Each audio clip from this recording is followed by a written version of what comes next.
great.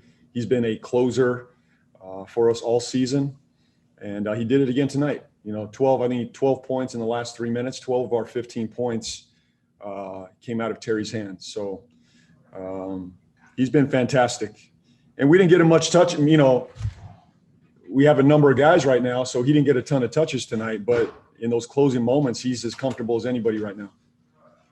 Is at this level, are there players who are uncomfortable having the ball in those situations? I mean, is there a different degree of I'm fine with the consequences of deciding a game?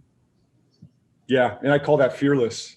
He's fearless, and he's gonna bear the responsibility, make or miss. And most guys, I shouldn't say most, many players in this league aren't willing to go there. They're not willing to take that risk.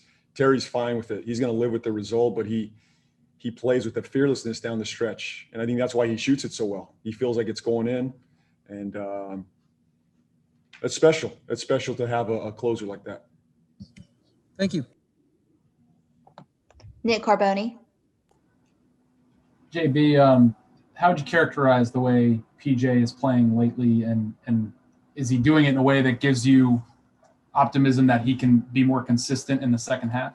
Absolutely. I think he's motivated right now. I'll put it that way. I see a motivated player right now on the court, in the weight room, in the training room. He is focused right now. He's found his focus, and you saw it tonight. I thought he was fantastic tonight. I thought this was one of his better games of the season from start to finish. I mean, the scoring is one thing, but the defense, the rebounding, the activity, that's what we need every night. And if he plays at this level, he takes our team to a different level. So I thought he was fantastic tonight. Jason Brown. JB, it's good to see you. Congrats on the win. Sort of from a long-term team perspective, earlier in the year after you had some time off and you would come back and play a game, and earlier this year there were a couple games where you just had too many turnovers. You look at your assist turnover ratio tonight. Does this sort of show the growth of a young team that is really encouraging for a head coach to see? It's encouraging because I think we've had moments. I'm thinking of the Chicago game after a long break. We came out, we turned it over 25 plus times. I thought we'd become more mature in these games, and we've handled ourselves. We played the right way. We just didn't knock down shots tonight. I thought we had good looks, and maybe that's just knocking the rust off of being off for a week. We're playing with different lineups. That's a little different for us right now. We're going to have to find our footing here, and I think that's one of the things I'm going to have to work through as the leader and the coach of this team is finding this rhythm now with the guys. It felt different to me out there tonight. Just bringing Devontae off the bench for the first time, and Zeller's back in the rotation, and we're going to need a minute to settle our feet on these rotations. But to answer your question, I thought, to have 9 turnovers and, we didn't beat ourselves tonight. Give them credit. I thought they played well too, but we didn't beat ourselves tonight, and we found a way to close that game. Rod Boone.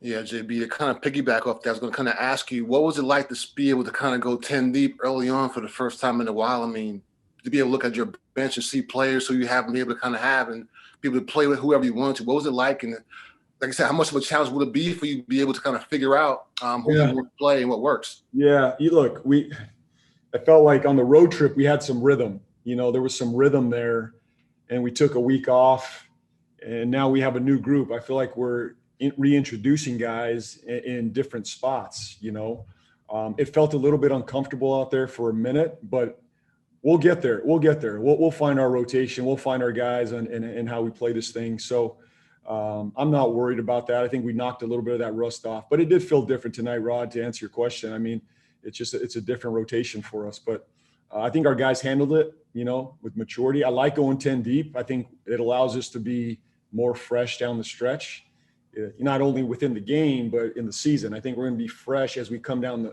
the stretch here. So I'll just have to manage those minutes along the way. Thanks. Rafael. Hey, Coach, Rafael from a three-point conversion. Just to stay on that topic of the bench, bench players had 29 points tonight as a whole. You talk about mixing up with the lineups. how long will it take for you to say, okay, let me go ahead and switch this lineup instead of just saying, because it is new, let's stick with what we have right now and just see how it, conforms? Yeah, we'll let this group, run. I'm not going to make, any moves right now. This will be our group most likely moving forward. It's just how we plug and play the reserves off the bench, and I think that's where I can tinker a little bit and find some different lineups that we like. And I think it'll be similar to what you saw tonight. We just got to get more comfortable there. This is not about. I'm not going to make a ton of, rotational moves here. I think we just got to get more comfortable with it. This is new for Tay. Tay's never, Tay hasn't come off the bench in a while. So this is going to be new for him and finding his rhythm. Malik's played well in certain rotations. Miles played well. We're playing Cody Martin in this rotation and Biz. So mixing and matching the starters with the reserves, I think is going to be important. And it's just going to take some time, but we can get there. And real quick, do you believe that the fact that you were able to play 10 deep, it allowed Terry to be fresh in the fourth quarter to take over? Yeah, I think that's part of it.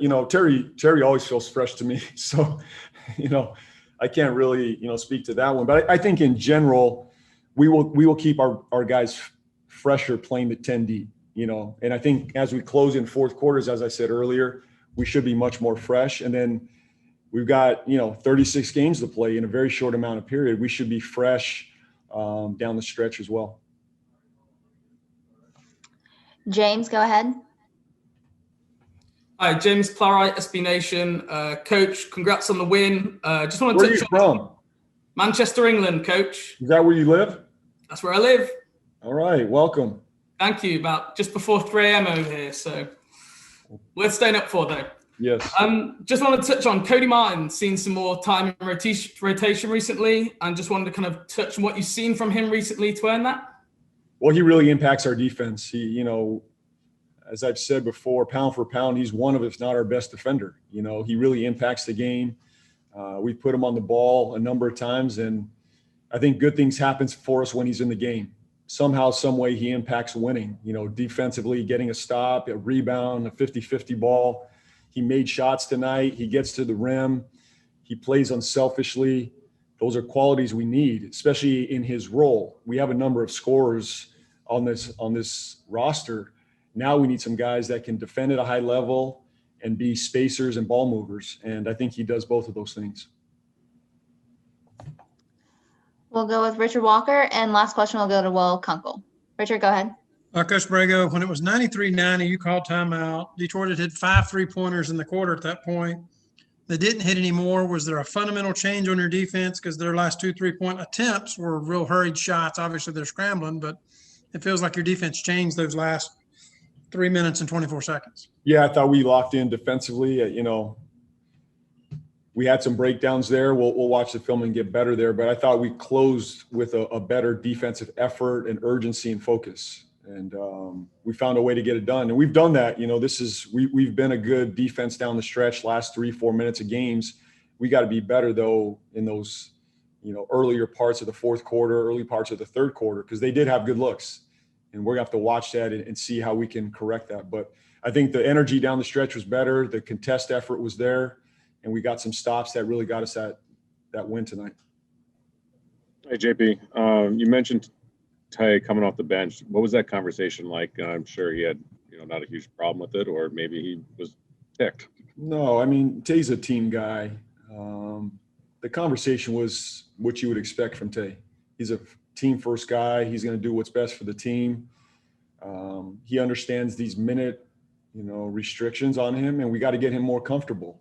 And he can do that off the bench. So Tay's going to be fine. It's going to feel a little bit different for him as it was for him tonight. And I'll have those conversations with him tomorrow. But he handles it with maturity and professionalism, and that's who Tay is.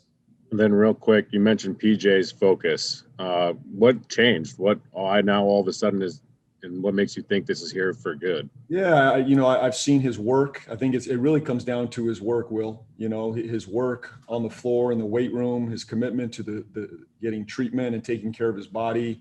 to his diet, all those things of being a professional. I think he's locked in here. And I don't want to get into, beginning part of the year. Look, he's found his way, and we need him to.